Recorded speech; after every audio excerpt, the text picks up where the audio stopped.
Welcome to Politics Done Right. I am your host, Egberto Willies. This is the progressive program that will take the mystery out of politics. This is the program that will encourage you to make sure government becomes we the people. Whether you are liberal, conservative, or otherwise, you get to air your point of view.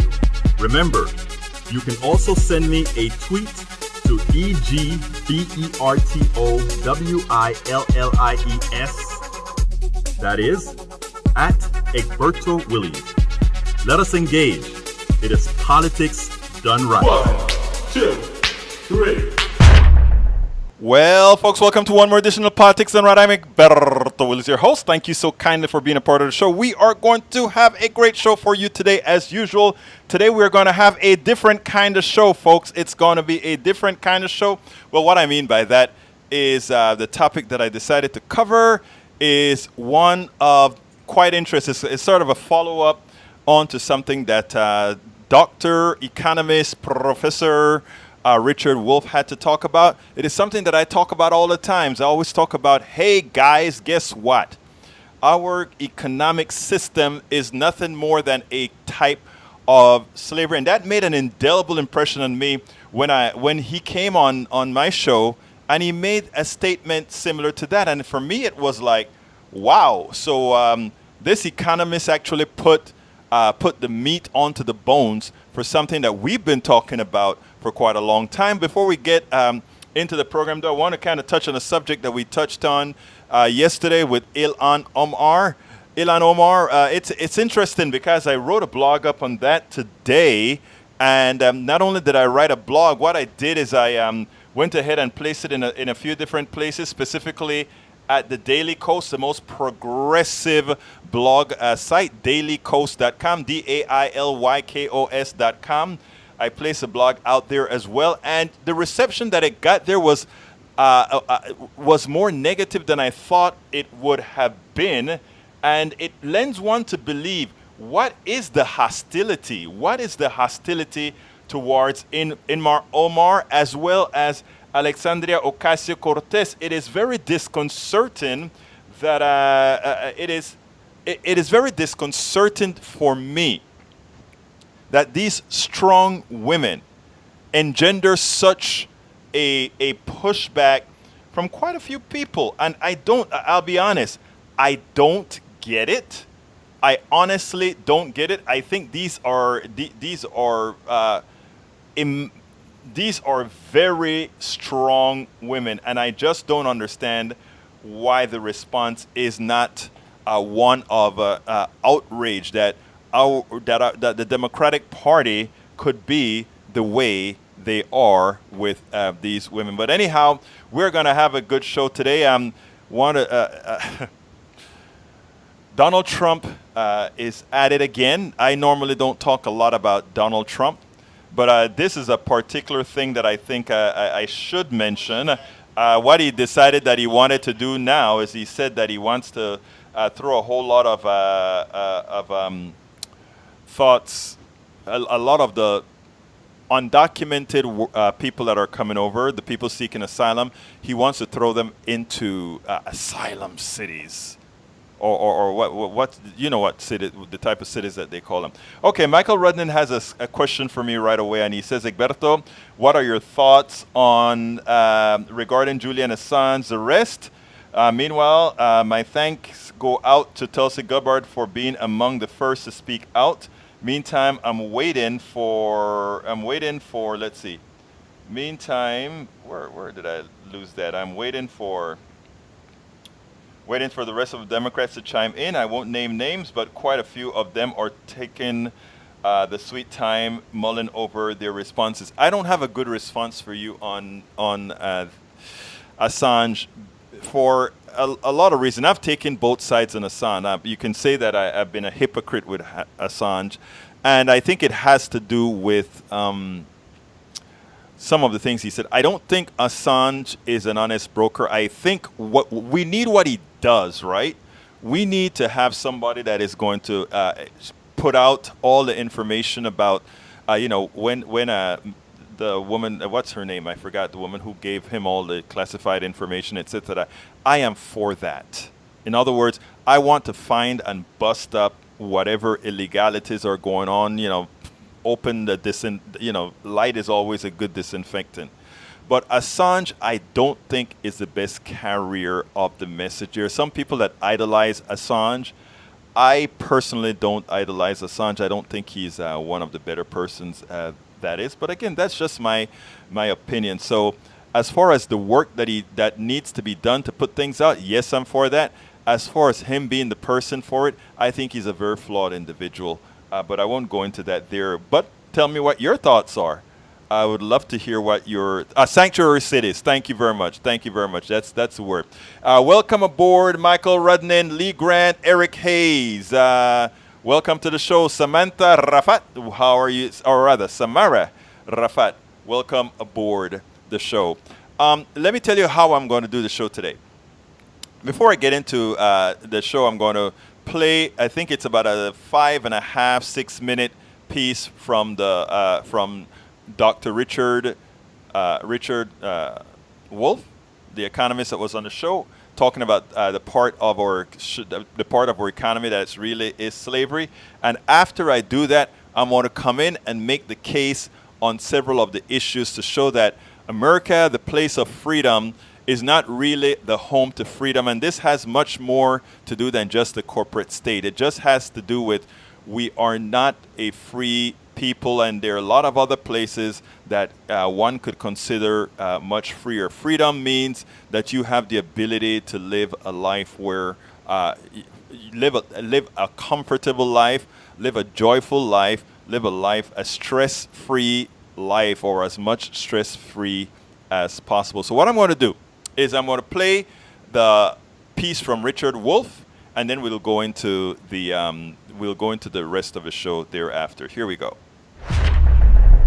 What is the difference between capitalism, socialism, communism, and Marxism? Capitalism, socialism, and communism are alternative ways of organizing an economy. By economy, I simply mean the system we use to produce and distribute the goods and services we depend on for our lives. Our food, our clothing, our shelter, our transportation, all the things, the goods and services that make up a modern life. Those have to be produced, and then they have to be distributed so that we can consume them, whether it be a haircut or a hamburger or a software program or an automobile. Someone has to produce it, and it has to get from the producer to those of us who consume it. The capitalist system is like others in the history of the world because it organized the production in a remarkable way. It divided the people up in the production system into a minority and a majority. A small number of people who organize and run it, and a large number of people who do the work. In a way, people know this already. If you go back in history before today, you'll see that there were many systems set up like this. Slavery is a system where there is a small group of masters and a large group of slaves. The masters run the whole operation. The slaves do, if not all the work, the overwhelming bulk of the work. In feudalism,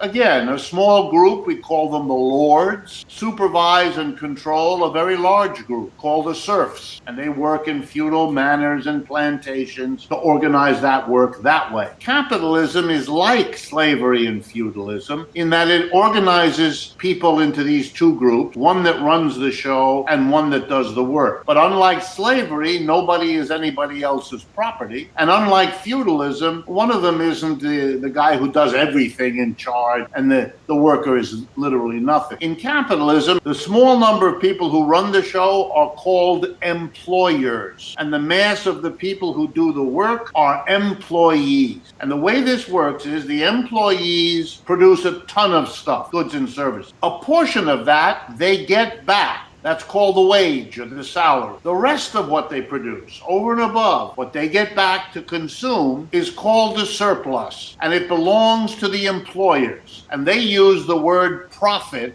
to describe what's produced by their employees over and above what they have to give back to those employees and what they have to replace in the way of machines, tools and equipment and so forth. What's the difference between that, socialism, and communism? Let's jump over to communism as, in a way, the furthest new, different kind of system. Communism, which I get from the leading thinker who pushed these ideas out, which is that Karl Marx. The idea is simple. You change the organization of production. You don't have a minority and a majority. You don't have masters or slaves. You don't have lords or serfs. And here's the big one. You don't have employers versus employees. Instead, you make the workplace a community. And by that we mean everybody is equal. And together we decide what we're going to produce, how we're going to produce it, where we're going to produce it, and how we're going to divide up that extra that we produce over and above what we take back as our individual consumer good.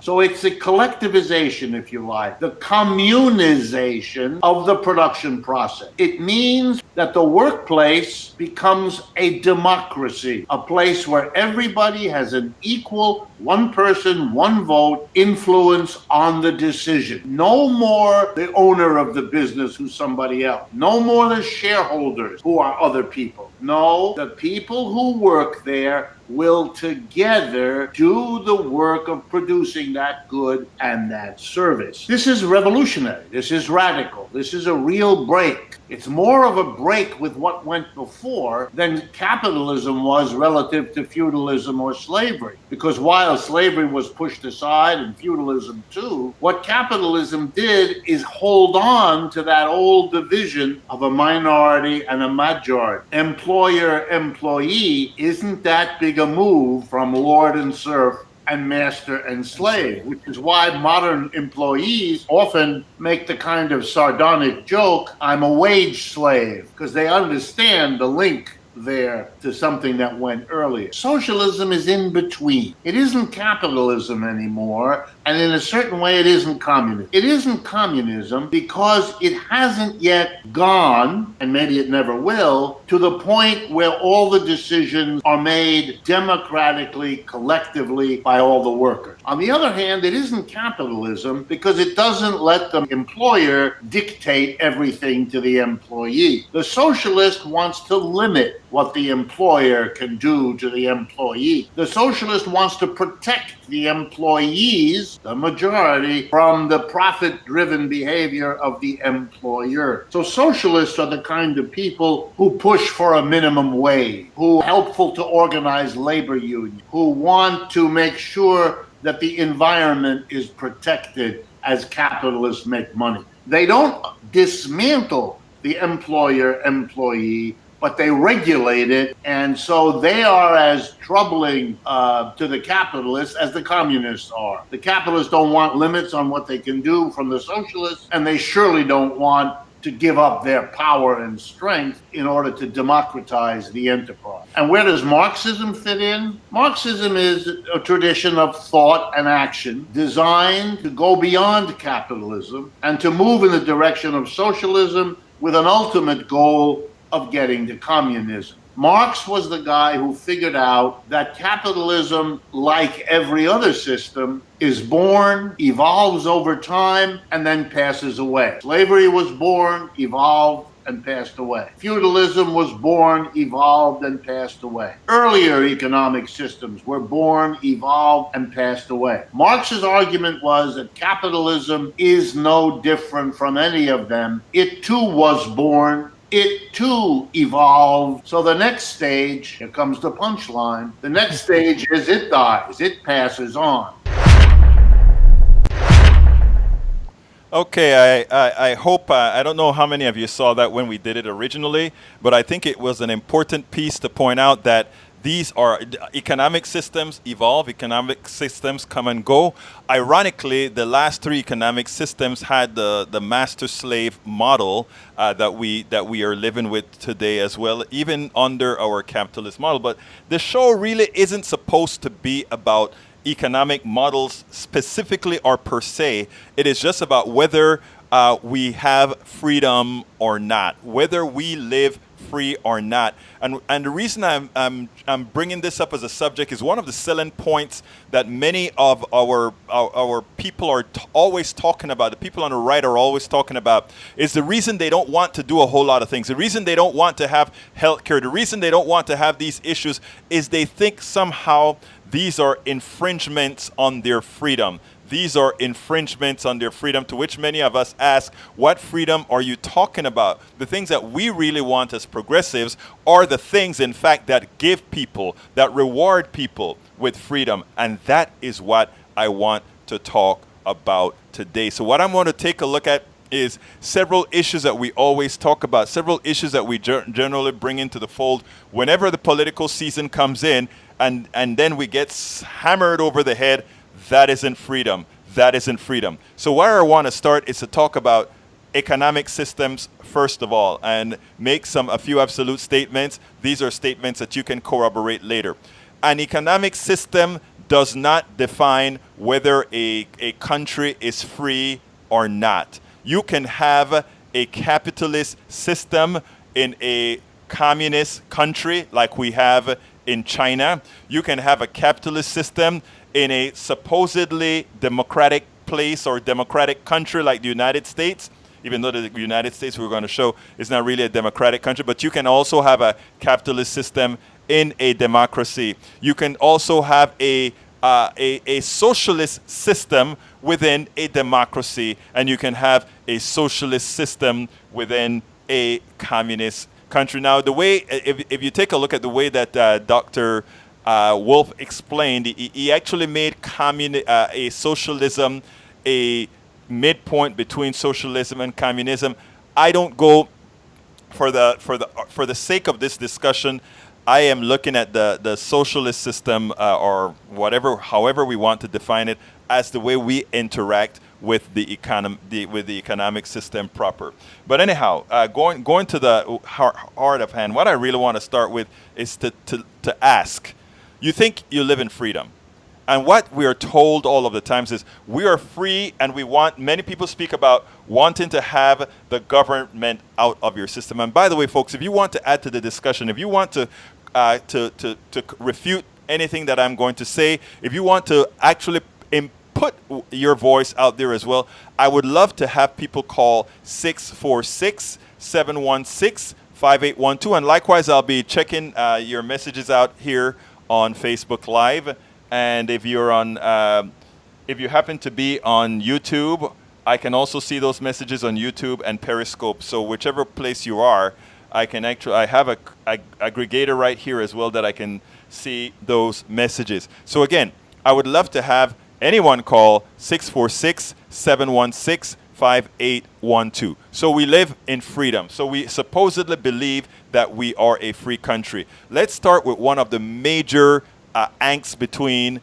let's say, the left and the right. And let's see where freedom lies, or if we are free, or if someone is seeking freedom or not.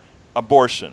Something that I rarely ever touch on, that I really want to touch on today, because I have a feeling that this is going to be one of the issues that whenever we are creating the message, for gaining people into our fold, this is one of the issues that evangelicals, this is one of the issues Republicans are going to use to attempt to convince some people that would otherwise want to be on the progressive side to use that as a single issue to leave. Now, here is the deal. Do you think you're free? Right now, even as we stand today, do women have the freedom to do at will with their bodies? The answer to that is absolutely not. In some states, more so than others.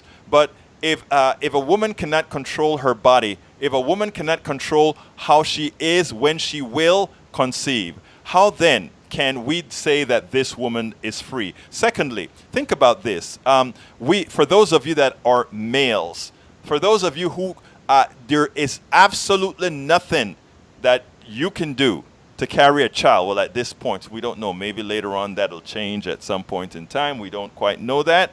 But let's just put that as an argument.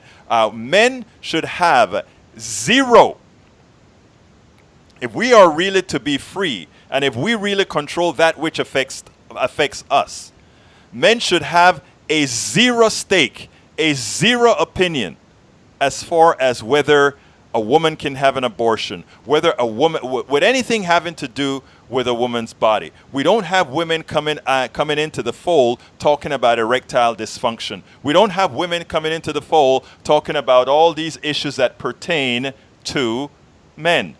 And you know why? Because it's something that is not a shared experience. When we have shared experiences, then it is okay for us all to have some sort of an opinion on. But when we don't have we have a shared experience of life. That's why we can say we don't support murder. Well, some people are going to say, well, isn't a blessed toma a life, a conglomeration of cells? Oh, that is dubious. I don't know that. And because we don't know that, it should not be in our purview to decide that. It should not be in our purview to decide that at all. That is something that should be left up to women. This have an economic impact on women. This have an emotional impact on women. This have all these different impacts on women. And as such, males are not qualified to answer that question. Folks, if you'd like to answer, or if you'd like to get some input or put some input into this particular subject, please give me a call, 646-716-5812. I kind of see some scrolling here. Let me see if I see anybody that wants to make any mention about that particular issue. A conservative student, college student, often has his or her freedom of speech and free. Well, I don't want to get to the freedom of speech yet. Let's see if anybody had anything to say. We aren't tough enough to deal with a pregnancy. It takes two to make a baby, and we are sharing the experience. If your name is Eric, chances are... Okay. Let's put it this way. We aren't tough enough to deal with a pregnancy. We aren't... yeah, I think, I think what you're saying... what is your opinion on... Okay, Eric Hayes is asking me, what is my opinion on infanticide? I hate infanticide, of course. You don't want... That's murder. I mean, infanticide, homicide, that's murder.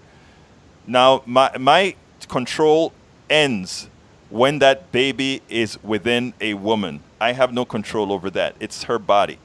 It is her body. She is a carrier. I have no control. If I were the carrier, I would have control.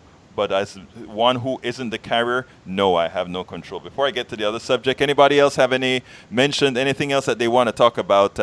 It takes two to make the baby, and the sharing the experience. Yeah, it takes two to make the baby. There's no experience sharing when it comes to who is feeling the pain when that baby resides within the womb. We can be empathetic, but we do not feel the pain at all. We can, again, as I said, we can be empathetic, but we don't feel the pain. And for those who are asking about the background, I was a little bit, I don't want to say country sick, but I was a little bit country sick. So I decided to put up the skyline of Panama City. That is where I'm originally from in Central America. And I said, you know what? I want to see a little bit of Panama, so I just went ahead and put up the skyline of Panama City. I don't know when I'm going to be able to go back to Panama in the next few months or so. We'll see. It would be great to go there. I need to go ahead and get my passport renewed. Anyhow, so that is the position that I take on the freedom where it comes relative to women. Now, farming, one of the biggest supporters of the Republican Party, one of the biggest groups of conservatives tend to be farmers. To which I have to ask, how free are farmers, right? You would think they could till their land, plant their seed, get their product to market, and control every aspect of it. But is that true? Absolutely not. As we have become a more corporate state, which is what we are, corporations pretty much control our government, etc., etc., etc. The farmer has been losing freedom over and over again. And the thing about it is, he is the one, or he or she, the farmer, is the one voting for policies that directly affect their well-being. What do I mean by that? A pipeline wants to go through your land, your fertile land, and you decide that you don't want to sell your land to easement to your land to somebody, to some corporation, eminent domain, they use it, they take your land. But that's kind of minor, right? Because, hey, they may just want 300 feet swat through your land, so yeah, it's going to make things inconvenient and for your planting and that sort of stuff. But here's the kicker.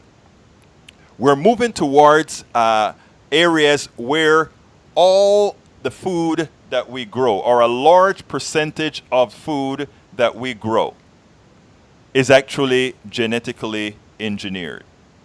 But that's not the only problem, right? If you happen to be a farmer who goes ahead and plant a crop, and this I explained, by the way, folks, in my book, As I See It, Class Warfare, the Only Resort to Right-Wing Doom. That is one of the topics I cover in the book, how these farmers are now being controlled by the corporation, and how do they do that? And let me give an example, right? Farmers have always planted their corn or whatever seeds that they have, and they try to keep whatever excess seeds, not excess, they try to keep a percentage of their seeds for the next season to plant. And, so they never have to really go out and buy seeds. They only have to buy seeds if something happened if they had a bad crop that didn't give, that they don't want to replant that seed because they may think, that's a defective seed or whatever. So they may go ahead and buy some seeds from somewhere else or whatever. But normally, they grow their farm, they farm, they are able to go out there and plant from their previous seeds. Well, guess what? If you were a farmer and your neighbor, your farming neighbor decided, you know what? I was convinced by this company that creates genetically modified seeds. I was convinced by whatever that company name was. I don't remember the name right now. I was convinced by that company to use their seeds. Okay, Monsanto. I decided to use their seeds.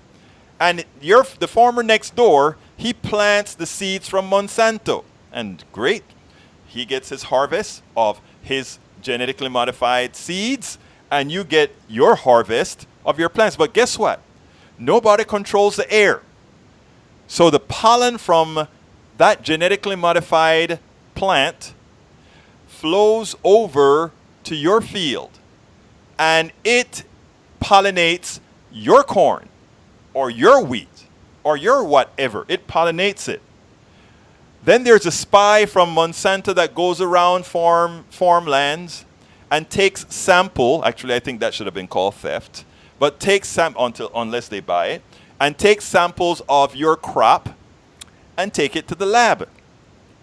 And then they find out in the lab that your seeds from this generation now, the seeds that you have, are actually genetically modified seeds because it was pollinated from your neighbor's land. I mean, the bees went from one field to another, and if the bees goes from one field to another, guess what happens? Your field is now pollinated by your neighbor's field. So what happens? You now have genetically modified seeds.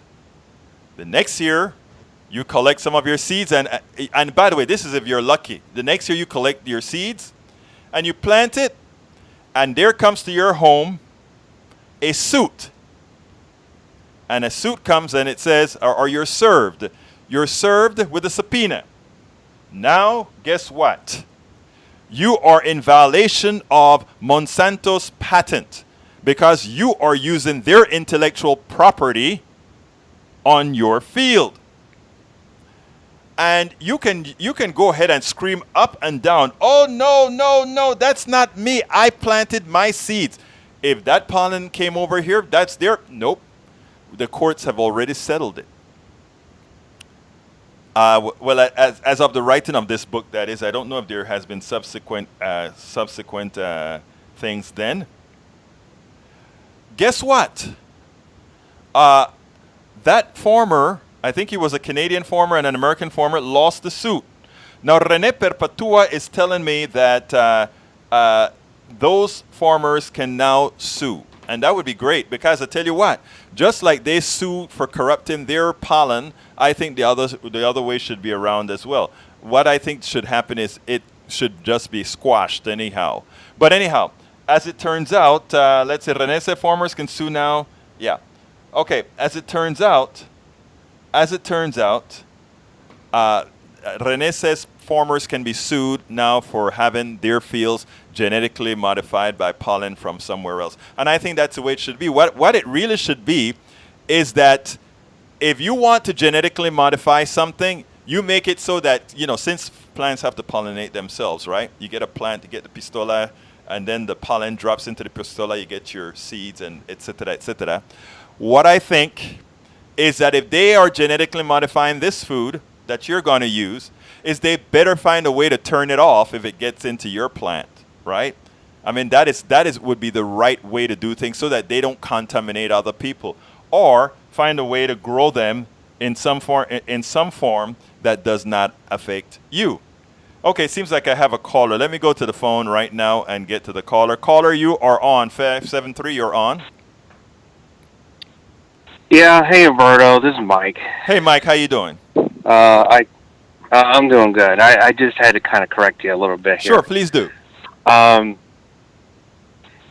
Basically, Monsanto, along with at least a dozen other seed companies, actually what they do is they make sterile corn and soybean and things like that. Right. That's one of their there's products. There's a particular reason why. Mm-hmm.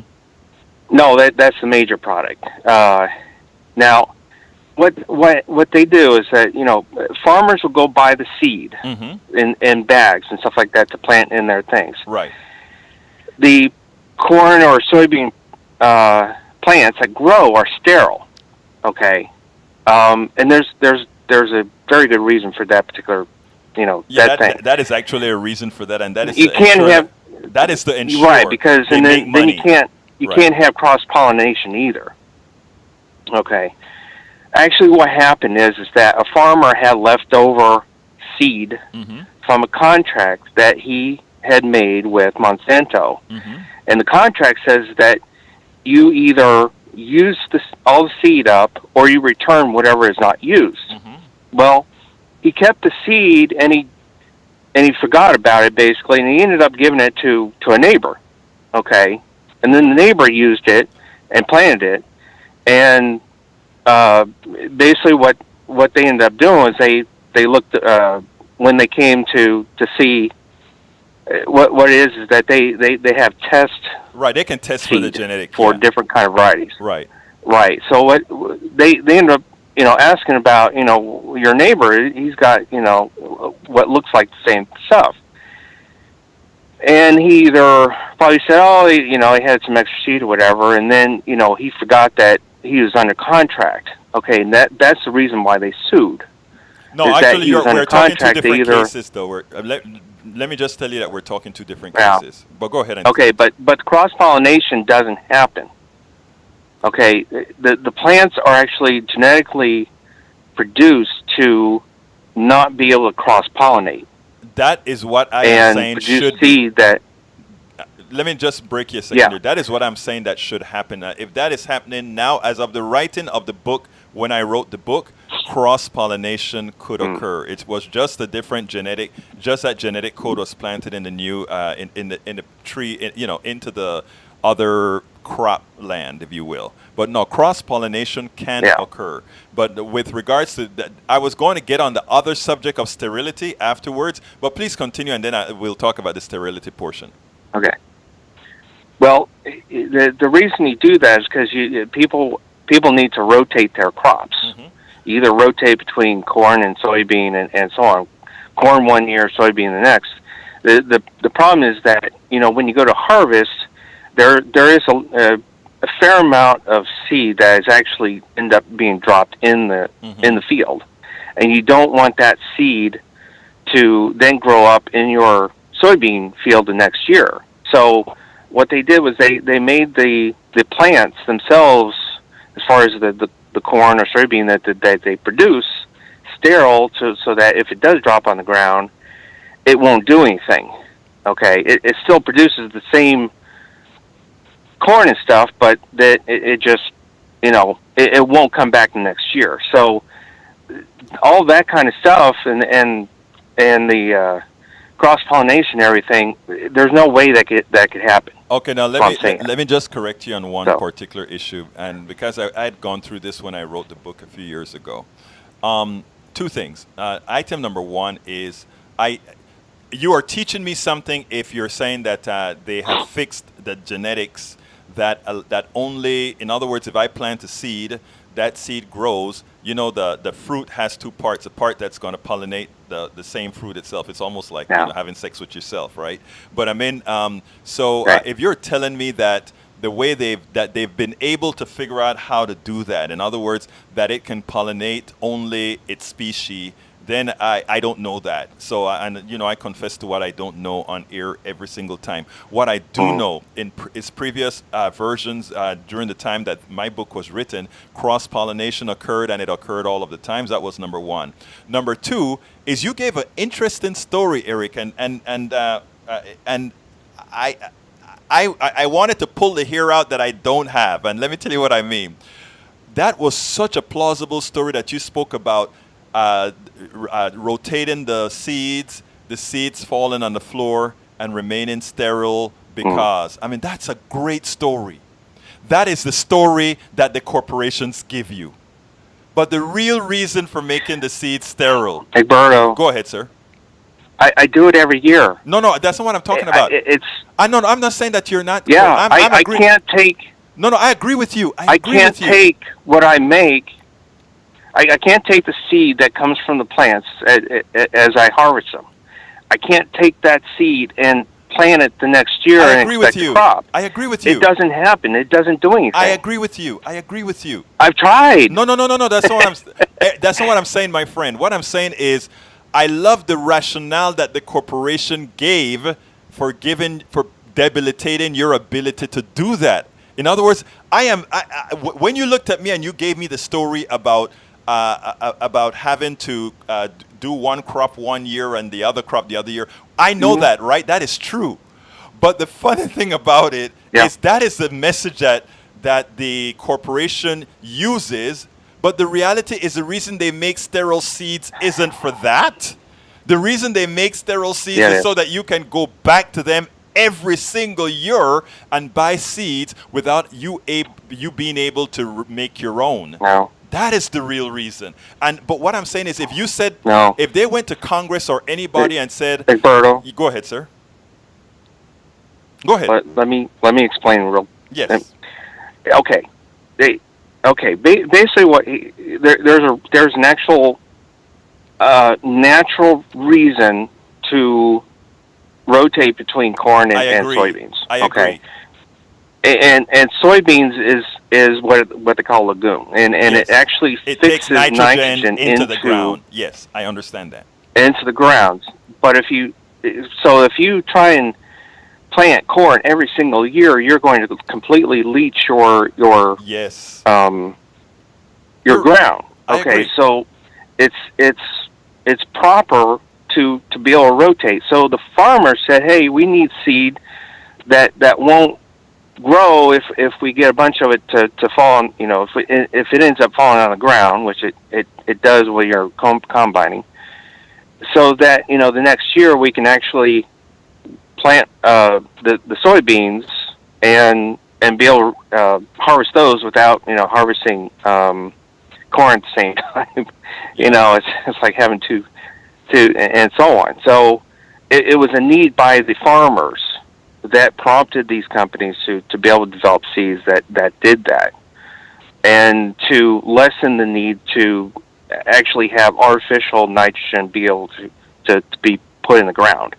So it was actually a need by the farmers that drove this. You're a farmer, right? Now here's one complaint.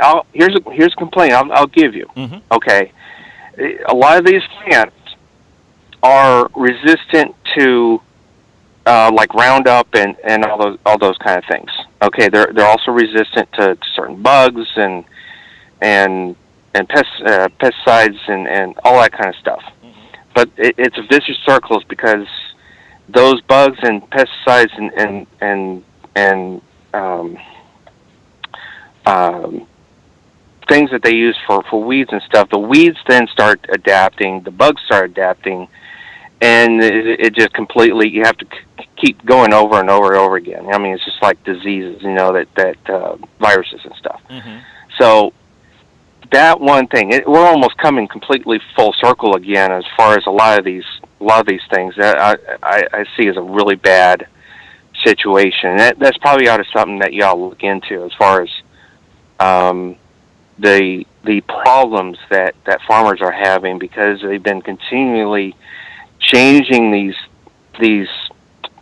corn and soybean products to try and resist something, and that causes even more virulent bugs and plants and stuff. It's almost like the insulin, not insulin, but how we get resistant to if we overuse antibiotics, I think is what you're trying to imply. Antibiotics, right? exactly. So what you ought to do is look into that, and that would be a big story. I'll look into that one as well. Why don't you be my partner in looking into that? Okay. Let's do that. Now, let me just tell you, Rudnin just kind of said that farmers in large-scale operations never used to save their seeds anyway, and from something that he just researched. Yeah. But let me just tell you that back in the early 80s, I believe it was, and I'm coming to next caller 707 in a minute. Back, I think it was the early 80s or so. There's a movie called The Omen, I believe, or was one of the offshoots of The Omen, about the industrialists controlling the food supply, and those were some of the things that were insinuated out of it. So I mean, first of all, you are the farmer. You are the one that will do most of the educating to me as far as what farmers are going to do. I'll come to somebody like you. These are other things that I got from other farmers as well. But let me just tell you this: please don't sit back and believe that the corporations that are selling you seeds for your well-being is just doing it for your well-being and not trying to ensure that you become dependent on them. And it's your vigilance that's going to require that as well. So I mean, for what you've taught me, I've learned. For what others have taught me, I've learned. The one thing that I do know is that we have all, when it comes to you, the private farmer, and then the corporations, you have to be vigilant because they are not out there for you. They're out there for them. But look, thank you very much for calling. You have a one. Okay. You want to stay on? Or I can keep you on. I got to get back to work. Okay, great. Thank you so kindly for calling, my friend. You take care, okay? All right, I'll talk to you later. I'll keep in touch. Great. Take care now. Bye-bye. All right. All right, 707. Come on in, my dear friend, whoever that is. 707, you're on. Hey, Egberto, it's Elizabeth. Elizabeth, how are you doing? Can you hear me, Elizabeth? Yeah. Talk to me. Oh, okay. I thought you wanted to add to the conversation, Elizabeth. Okay. What I'll do is I'll go ahead and I can't hear you. I don't know if you're on mute or whatever, but I have your mic open so you can interrupt me at any time while I continue to talk. That is one of the reasons I really love to talk to the people that are listening because, again, you're made aware of a whole lot of things. And then Rudnin found a few items here as well. Okay, no one is required to buy that particular model and serial number of seed. Selling products that can't replicate happens every day. I agree with you. Michael Rudnin says there is some kind of delay with the phones. Okay, I didn't. Okay, who's on 707 right now? It's me, Elizabeth, and there is a long delay. Oh, wow. Are you getting a delay on the phone itself, or are you trying to listen on Facebook as well? Because what happens is we are real time, supposedly not listening to the voice from Facebook, but listening to the voice from your phone. Yeah, I know. I don't know. I'm hearing myself. It seems to be later. Okay. Anyway, do you want to add to the discussion, my friend? I'll see if I can figure that out the next time around.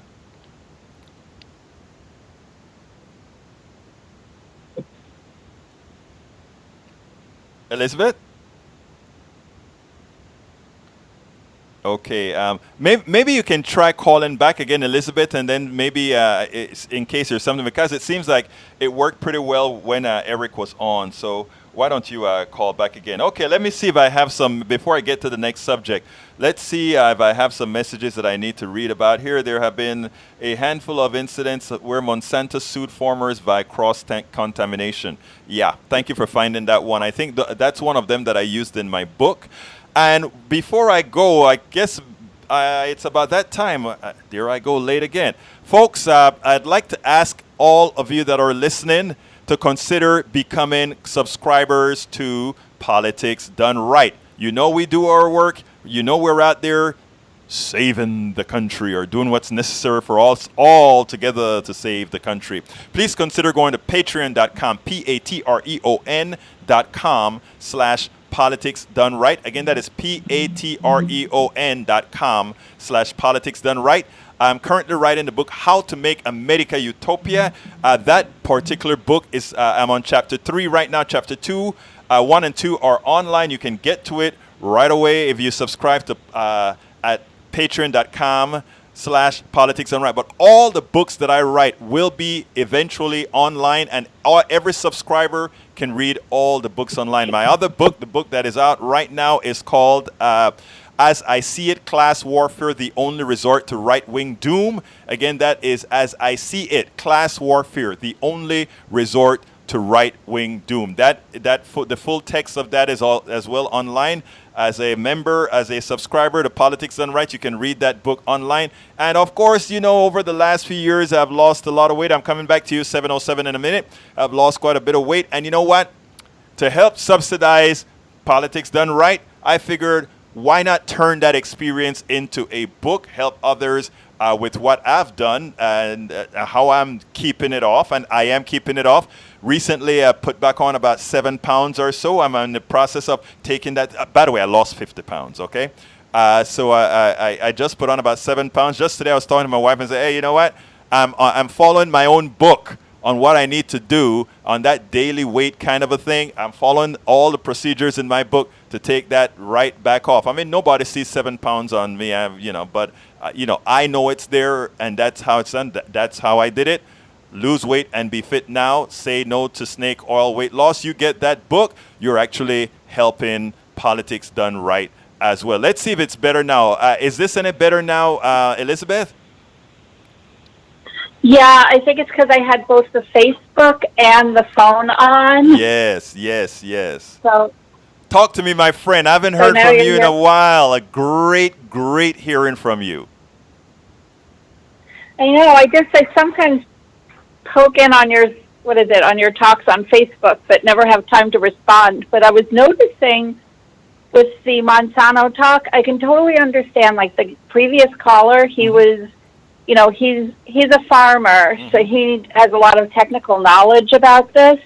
But to me, it's not about whether Monsanto fixed the seed problem or whether they're sterile. The problem is that their material, their seeds or their genetic material that they've patented blows around, and farmers next door have no control over whether it's blowing on, whether they're getting material. Like, it's a form of trespass. Yes. And yet they're the ones getting sued, and our government's allowing that. And that's really what the point is. I mean, if anything, the farmers are more harmed because they have they think they have valid seeds, and then they don't sprout the next year, and they have no idea what's happening, and then they get sued by Monsanto. And okay, maybe Monsanto's fixed the problem, but the problem of our government always siding with corporations and never with ordinary people, that hasn't changed. And if you notice, I agree with you 100%. And what I was trying to make the case with Eric as we spoke is that, and I think you heard me tell him, is please don't think that these these corporations are out to really help the farmers. The farmers are just widgets really in a cog for them to make more money. And, you know, I mean, the story that was told about the rotation of crops, I mean, I understand what he's saying. He's saying that, well, you know, the reason they have these seeds that turn off is so that the next year when they're rotating their crops, this other extraneous seeds that are left in the ground don't sprout. I mean, that's a good excuse, but you and I know, Elizabeth, based on the work that we've done in all the writing we've done on corporations over the several decades, we know how they work. And we know what they do is they find a plausible, every question has more than one answer, right? The truth and many lies, right? You know. Well, he's focused on, you know, how the product actually works because he's using it, whereas you and I are always thinking about how the government's out to screw people and help corporations. It's like basically when you're a hammer, everything's a nail. But you know what is the other thing, Elizabeth? We are the consumers of food, and the farmers provide us with good food, and we cannot allow the corporations to make a farmer sell a product that he can necessarily vouch for, right? In other words, if we want clean food, if we want what kind of food do you call it? Natural food. There's a word for it. Non-genetically modified food is called what? Organic? Organic. See, we want organic food. We don't want them to have, right now a farmer can think he's selling you organic food when he's selling you something that because of pollen that blew across the field from somebody else. So those are important issues for us to talk about as well. So anyway, by the way, are you going to be at Netroots in Philadelphia? I don't think so. I would like to go. I have to see. Okay, well, it's been kind of a financially unstable year. I hear you. Kind of like every other year. I hear you. It would be great. We haven't seen you in the last two Netroots, but that's cool. I mean, we know you'll be back sometime soon. I know. And I have my hands filled with indivisible Tacoma. Which is an awesome group. But I've been doing their website and social media, but they're totally great. But yeah, I'm hoping to go. I thought Netroots Nation was awesome. Right, it is awesome. It is awesome. Well, you know, we'll be there. We're on Radio Row again, so we'll be there interviewing all the politicians and all the activists and everybody else out there. Last time we went, we got over 50 interviews. Think about that, Elizabeth. 50 interviews. Holy cow. That's amazing. Yeah. Yeah, and I saw your friend Tamara. It seems like these things just keep popping up in my feed all of a sudden. Yes. I saw Tamara, she had like a talk like this too. She was great. Excellent. Anyhow, anything else you want to add, my friend? I'll just let you move on to the next topic. It's good to reconnect with you, and you're doing an awesome job. Thank you so kindly, Elizabeth. You stay in touch, all right? All right, I'm going to hang up and go back to watching you from Facebook. Got it. Take it easy. Anyhow, folks, the other subject now, patents, drugs, right? Freedom. You know, we are free. We create, we use the government's money to send to colleges and universities and all these places. Together, we get together and we create these drugs.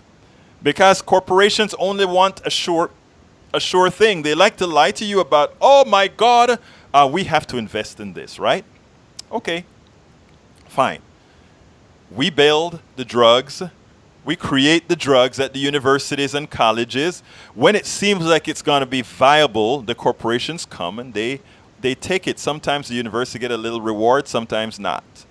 But we paid for it, right? And then they take the drug and turn it into an expensive product that we pretty much designed, and later on they overcharge us for it. And when we go to exercise our freedom, we try to exercise our freedom, we cannot even see what it costs them to develop the product that we originally paid for. Freedom. They are concerned about their secrecy. They are concerned about all of that. Where's our freedom? So I mean, there are a whole lot of aspects of our existence in this country, and not only this country, just under this economic structure. Remember what Professor Dr. Richard Wolff said. Capitalism as we practice it capitalism as practiced has the same structure as feudalism, has the same structure as slavery. And the only difference between capitalism and slavery is that the humans in this case are not owned, they're not property. So we're coming close to the show, so I'm going to go into my monologue and not cover all the other issues that I was going to talk here, because I had these great callers. You guys are wonderful, and I really enjoyed the former calling in. I love to be educated, right? Nobody has all the answers, and nobody has all the education, right? I learn from absolutely everybody who calls me. I learn from everybody who emails me. Even the person that calls to demean me, I learn from. Become a sponge. Because there's so much to learn from everybody. You can learn technical something from them. You can learn socioeconomic stuff from them. You can learn social skills from them. You can learn how to interact with people from them. Interaction is just a learning experience. Let's see, Val. Let me go to this. I have this new aggregation of mails now, so many of them. René Perpetua, no farmer is terrorized into buying from Monsanto. That's true, Harry Obert. You're right about that. Let's see. René Perpetua says, educate yourself. Danielle Ledo, the latest resort of someone unable to debate. Really? The latest resort, someone... I see everybody in that room doing some healthy debating. I don't see anybody trying to attack anybody in there, because that's not something that I stand for in our rooms anyway. We don't call people names. We have healthy debates. You know, that is what it's all about. That is what we want to talk about. But anyhow, we're getting close to the end of the show. I wish I had more time, because there's so many more items that I want to cover where freedom is concerned. But suffice it to say, folks, is this. We will not be free until we institute policies where individuals have more power than the business sector, than corporations. Right now, corporations are considered people. They're just a special kind of person that can spend a whole lot more money on politicking than you can. And the person who spends the most money politicking, given the current political structure that we have, has the advantage over you. There are many ways to change it. Citizens United is just one of.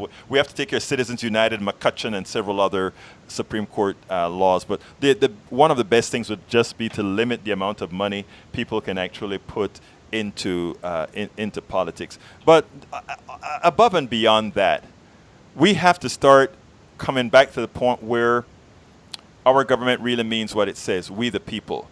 We need to get rid of lobbyists and all of that.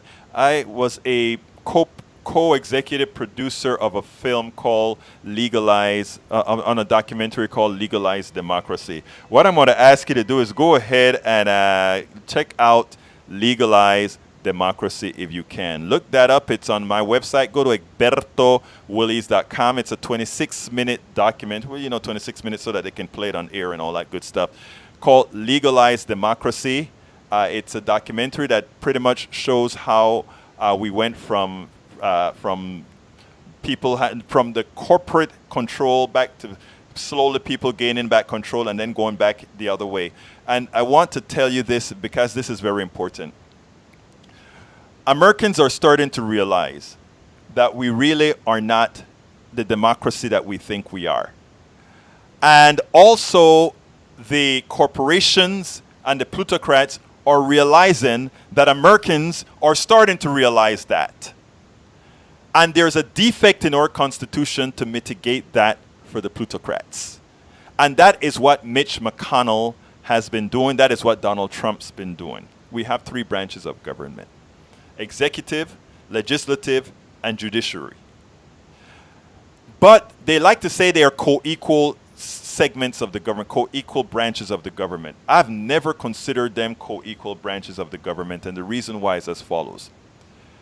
Right now, the court is being stacked because many believe that from the legislative branch to the executive branch will likely in the near future be controlled by populists. But I'm not talking about right-wing populists, but left-wing populists. People who want Medicare for all, people who want leave, people who want all these other types of social services. In other words, even though people are scared of hearing the word socialism, what they want are the policies that any democratic socialist would have provided them. That is what Americans say they want in polls.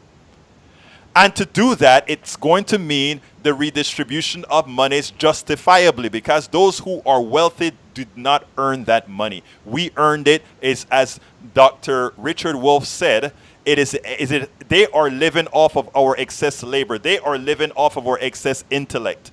That person who owns stocks that sits at the pool, they are living off of the works of others. So asking them to pay a percentage of that back into an economy so that we can get all these features within the economy is not asking for much. It's not even asking for something that is theirs. It is simply taking back something that is ours.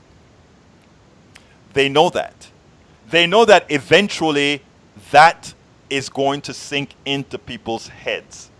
Now, where do we go from there? And I'm going a little bit over because I need to get this out. So how are they mitigating this? What they are doing now is they're putting Supreme Court justices that are right-wing.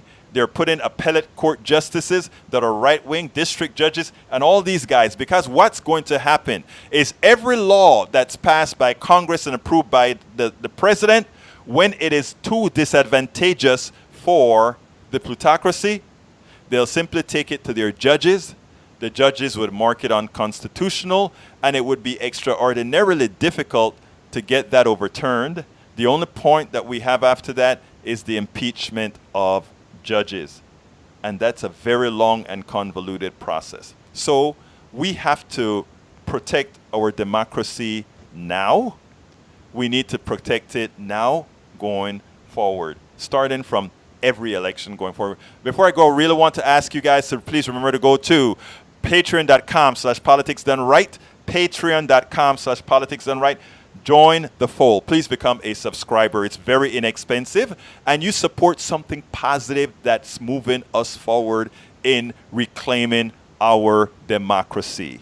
Please go to patreon.com/politicsdoneright. That is patreon.com/politicsdoneright. Thank you so kindly for spending this time with me. My name is Egberto Willies. This is Politics Done Right, and you know how I end this baby. I am what? Out!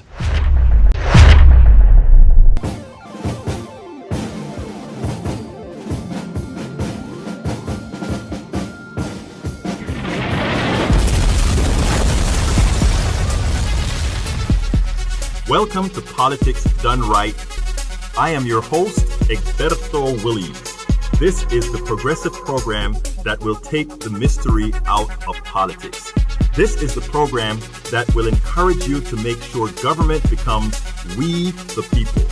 Whether you are liberal, conservative, or otherwise, you get to air your point of view. Remember, you can also send me a tweet to EGBERTOWILLIES. That is at Egberto Willies. Let us engage. It is Politics Done Right. 1, 2, 3.